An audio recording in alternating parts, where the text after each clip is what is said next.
नमस्कार दोस्तों, स्वागत है आपका स्टडी फॉर सिविल सर्विसेज में। वीडियो को पूरा देखिए। कोई भी आपका फीडबैक है, कोई सजेशन है, तुरंत वीडियो में कमेंट करके जरूर बताइए। अच्छा लगे तो वीडियो लाइक जरूर कर लीजिए और ऐसे वीडियो लगातार फ्री में पाने के लिए चैनल को तुरंत सब्सक्राइब कर लीजिए और बेल आइकन को जरूर टैप कर लीजिए ताकि आगे भी सारे वीडियो आपको मिलते रहे। यूट्यूब में फॉलो करते हैं तो प्लीज ये वाला फ्री टेलीग्राम चैनल जरूर ज्वाइन कर लीजिएगा। सारे नोटिफिकेशन, सारे अपडेट यहीं पे आते हैं, ध्यान रखिएगा। स्टडी फॉर सिविल सर्विसेज का कोई भी पेड ग्रुप अगर आपको ज्वाइन करना है तो सिर्फ 856480560660897523864455 यही नंबर है हमारे, सिर्फ जहां पे कॉल या व्हाट्सएप कर सकते हैं। इंस्टाग्राम पे हमारा पेज जरूर फॉलो कर लीजिएगा, studyforcivil.services है। ट्विटर पे हमको जरूर फॉलो कर लीजिएगा, @studyforcivils है। दोस्तों, निबंध लेखन के क्रम में आज हम देखेंगे जनसंख्या नियंत्रण को, जो कि अनिवार्य आवश्यकता है।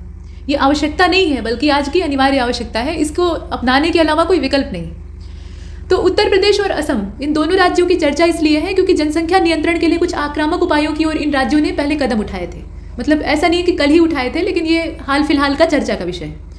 और यह प्रस्ताव राज्य सरकार के द्वारा उपलब्ध कराई गई सेवाओं के लाभार्थी बनने के लिए 2 बच्चों की नीति को आगे बढ़ाने से संबंधित है कि भाई 2 से ज़्यादा होंगे तो फिर आपके लिए समस्या होगी। वर्तमान में जो बातें चल रही हैं, रुझान लोगों के हैं, रुचियां चल रही हैं, उसको देख के अंदाजा लगाया जा सकता है कि भारत वर्ष 2025 तक, जो कि ज़्यादा दूर नहीं है, अभी 2022 चल रहा है जो कि अब समापन की ओर ही है, कुछ ही महीने बचे हैं, तो 2025 तक या शायद इससे भी पहले अधिक आबादी वाले देश के तौर पर चीन को पछाड़ देगा। और चीन को पछाड़ने का मतलब ये है कि हम पहले स्थान पर आ जाएंगे। ये पहले भी हो सकता है। तो इतना ज़्यादा जनसंख्या का बोझ और सीमित भौगोलिक स्थिति, मतलब हमारा जो भौगोलिक विस्तार है वो इतना ज़्यादा नहीं है कि इतनी बड़ी आबादी को संभाल सके। और भौगोलिक विस्तार संक्षिप्त होने का सीधा मतलब है कि जो संसाधन हमारे पास है वो भी सीमित है। अभी जो आबादी है उसी को खिलाने और पालने के लिए कम है। जब इतने ज़्यादा लोग इसमें पैदा हो जाएंगे और सबसे बड़ी आबादी हमारे पास होगी तो कितनी बड़ी समस्याएं होंगी, वो भी सोचने का विषय है। जनसंख्या का बोझ प्राकृतिक संसाधनों पर सबसे ज़्यादा पड़ेगा, उसके अलावा अस्पतालों और जो घर रोजगार हैं उन पर तो पड़ेगा ही। हालांकि शास्त्रीय आर्थिक सिद्धांत के आधार पर जनसंख्या नियंत्रण दुधारी तलवार के समान होता है। लाभ और लागत दोनों प्रकार के प्रभाव इसके दिखाई देते हैं। और संयुक्त राष्ट्र के एक डेटा के हिसाब से दुनिया के आधे से अधिक देशों में जनसंख्या वृद्धि दर में प्रतिस्थापन की तुलना में, यहाँ आप ध्यान से देखिएगा, जनसंख्या वृद्धि दर में प्रतिस्थापन दर की तुलना में कमी आ रही है। मतलब ये कम तो हो रही है, ऐसा नहीं है कि बेहिसाब जैसे पहले बढ़ रही थी वैसे ही। लेकिन जो पैदा हो गए हैं उनका क्या कीजिएगा? और जो पैदा हो गए हैं उनसे जो पैदा हो रहे हैं उनकी संख्या को आप भले ही नियमित कर लें, लेकिन फिर भी जो आबादी पहले से ज़्यादा है, जब उनकी संततियाँ उत्पन्न होंगी तो उनकी भी तादाद अपेक्षाकृत ज़्यादा ही होगी, कितना भी आप कंट्रोल करें। तो वो स्थितियाँ अभी बनी हुई हैं। मतलब जो पहले का नुकसान है उसी की भरपाई अब हम अभी तक कर रहे हैं। अब यहाँ आप देखें कि पहली बार दुनिया की जनसंख्या वृद्धि दर सदी के अंत तक 0 होने का अनुमान है। और सदी का अंत अभी तो आया नहीं है, अभी तो शुरुआत हुई। इसके अलावा हाल ही में ब्लूमबर्ग की एक रिपोर्ट आई है और ब्लूमबर्ग की जो रिपोर्ट है उसमें कहा गया कि कोविड-19 महामारी के चलते वैश्विक जनसंख्या में कम से कम 1 दशक की गिरावट देखी जा सकती है। ठीक, तो ये अनुमान है कि मतलब ऐसा हो सकता है। विशेषज्ञों के हिसाब से महामारी ने संयुक्त राज्य अमेरिका, मतलब यूनाइटेड स्टेट और चीन तक पहले से ही धीमी वैश्विक जन्म दर को और धीमा कर दिया है। तो चीन और अमेरिका जैसे देश जिनके पास क्षेत्रफल का विस्तार भी हमसे ज़्यादा है, तो उनके पास जनसंख्या की स्थितियां जो है वो नियंत्रित होती हुई दिखाई दे रही है। लेकिन भारत के बारे में क्या? असली समस्या तो अपने देश की।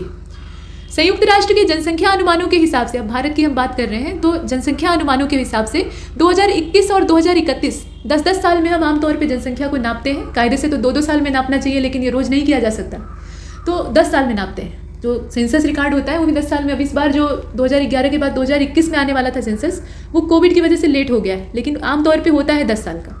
तो ये दशकीय वृद्धि दर की अगर बात करें तो भारत की जनसंख्या में 1.09 के गुणक से वृद्धि होगी। अब यहाँ कमी नहीं आएगी, यहाँ अभी भी वृद्धि हो रही।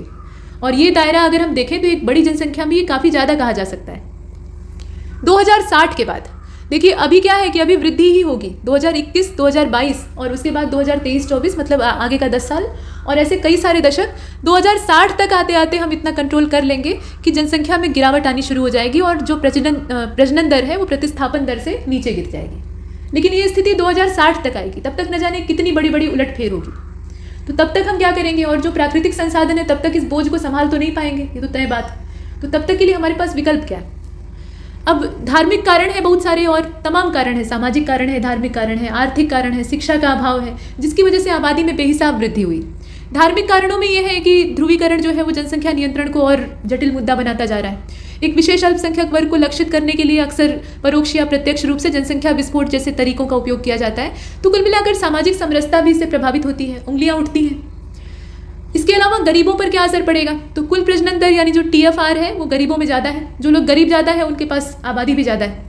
आय बढ़ने पर उसमें कमी आती है, मतलब उनकी आमदनी बढ़ती है तो इसका मतलब है कि उनके बौद्धिक स्तर और उनके सामाजिक स्तर में सुधार होता है, तो आबादी पर भी वो कंट्रोल करते हैं। इस प्रकार पात्रता आधारित जनसंख्या नियंत्रण नीति जो है वो गरीबों को नुकसान पहुंचाएगी, जिन्हें इस तरह की मदद की सबसे ज़्यादा आवश्यकता है।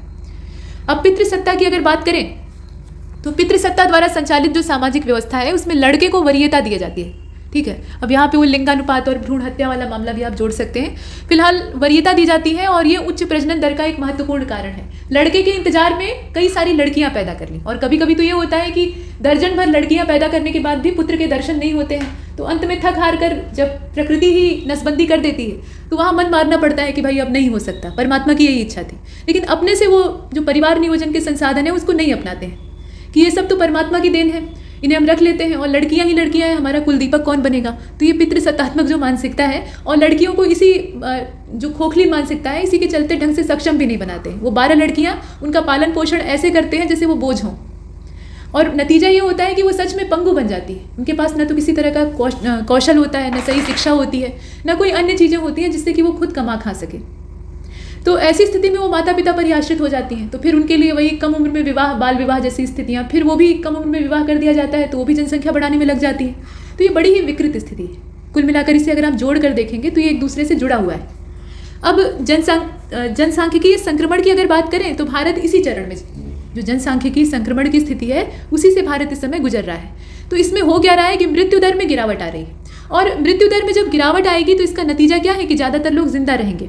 पहले क्या था कि जनसंख्या नियंत्रित कुछ इस प्रकार से हो जाती थी कि दवाओं का इतना ज़्यादा प्रचलन नहीं था, न चिकित्सा सुविधाएं सब मनुष्यों तक पहुंच पाती थी। तो कोई महामारी आई, जितने लोग पैदा हुए थे उसमें से 90% 80% मर गए। तो उस समय दुख तो होता था, लेकिन इससे आबादी नियंत्रित रहती थी। ये सुनने में कड़वा लग सकता है, लेकिन ये प्रकृति का बैलेंस करने का अपना तरीका था। लेकिन अभी क्या है कि हमने दवाओं का इजाद कर लिया है, प्राकृतिक संसाधन जो है उनको पीछे करके हमने मेडिकल साइंस को इतना विकसित कर लिया है कि आराम से कोई नहीं मर सकता है। मतलब मरने से पहले उसको तमाम जो मेडिकल एड है वो मिल जाएगी, तो वो कुछ समय तक अपना जो ज़िंदगी का क्रम है उसको आगे बढ़ा सकता है। तो ऐसे में मृत्यु दर घट रही है, यानी जो जनसंख्या है उसमें वृद्धि होगी, और 2 से 3 दशकों में प्रजनन दर में गिरावट आएगी, लेकिन अभी नहीं आई है। तो अभी जब प्रजनन दर में गिरावट नहीं आई है उल्लेखनीय तौर पे, तो इसका मतलब है कि पैदा होने में कमी नहीं आ रही है, मरने वालों की संख्या कम हो रही है, तो आबादी में बढ़ोतरी होगी। ये स्थिति है।